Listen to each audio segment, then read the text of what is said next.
Good morning, YouTube. Dylan here from the Ward Homestead.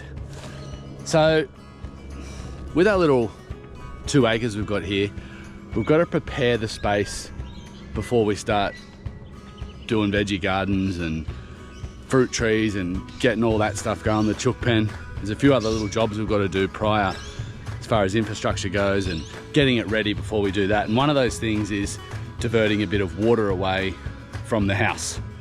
So you'll see here, next door, all here, there's 2 horses on there now which are just adjusted to the property, but a lot of water comes off that slope and runs down onto our property and then ends up running over the driveway and tearing all our driveway gravel up, which isn't ideal. So what I've done, and again, another wonderful thing is having good friends that have machinery, and a good friend of mine has lent me his little 1.8 ton excavator.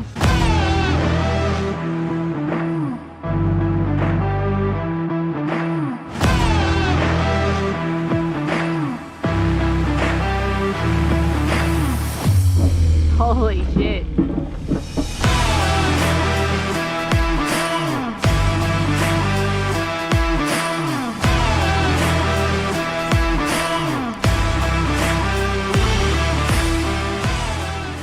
And we're going to be building some swales to divert some water, or just water diversion channels, whatever you want to call them. Haven't done them before. I've watched lots of videos on YouTube, so I think I have a bit of an understanding, and I've driven a few of these things before, so got a bit of an idea how to use them. But what we've done, I've done a few hours this morning. It's about 7 o'clock, so I got up right on light, jumped on. These things are super quiet too. Like, it's crazy to think that you can get up at 6 in the morning. And we've got neighbours, they're not super close, but this thing, pretty quiet. So what I've done, heaps of water runs off here, runs down this slope, and before it was going onto our property and then down and out the driveway. Now, what I'm trying to achieve here is, as you can see, water runs down here into this channel, which the fall goes from here, this fence line, and it falls right back down that way. So I've done a fairly good one here. Just used the bucket and scraped it all and then made this mound across the top. And what you can do here is, as all the grass grows back and weeds and everything grow in here, the water will still run down here, but then you can plant some natives along the top of here or some other plants, and when the water sits in here, these plants absorb that water as well, which is really good. It's kind of like a permaculture swale effect, but not doing it for that purpose, but at least we'll get some use out of that. So it runs down here,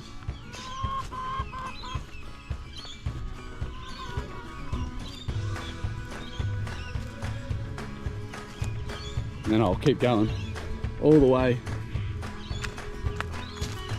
down to the other end of the property, down in here. So we'll go through these trees and around and then down to the bottom gate.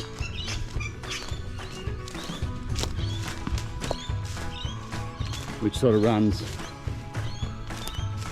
down there and then across there. Now the future plan is, with this area, is to eventually divert some of these swales, put a cut in them and divert them over to where our plantation's going to be and our fruit trees and all that sort of stuff. But for now we're just going to make it run out to the street and then we can divert it later. Another thing I'm going to do is going to run a bit of poly pipe from all the way down at that bottom corner, follow the edge of the swale all the way up to the top, right to the highest point of the property, and then put another tank up there.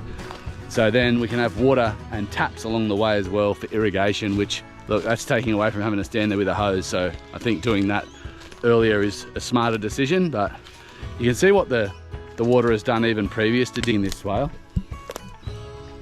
See these cutouts? That was just from the water coming off next door previously.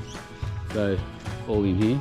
So you can see it was very warranted, but I think it looks good for my first attempt.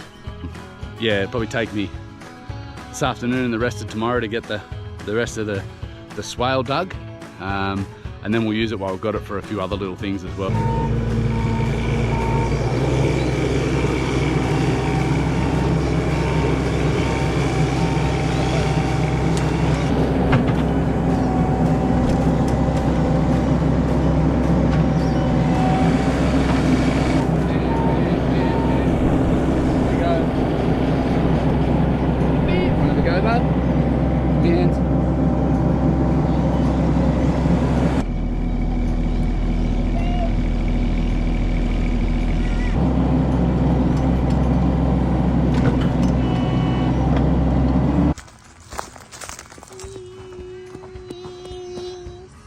So it's been a big couple of days.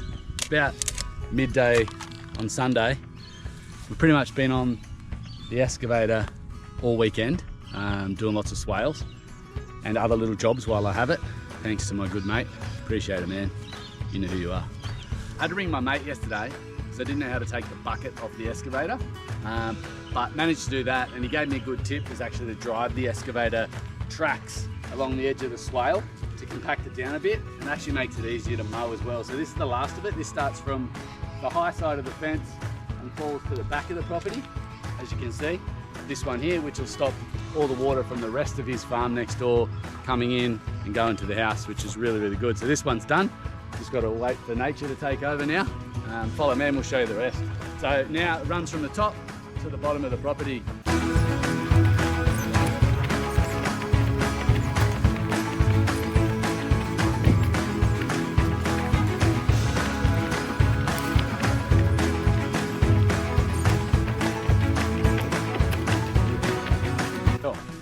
Oh, good girl. Is it good? Is the water going to run off there? Goes into our little shady area here.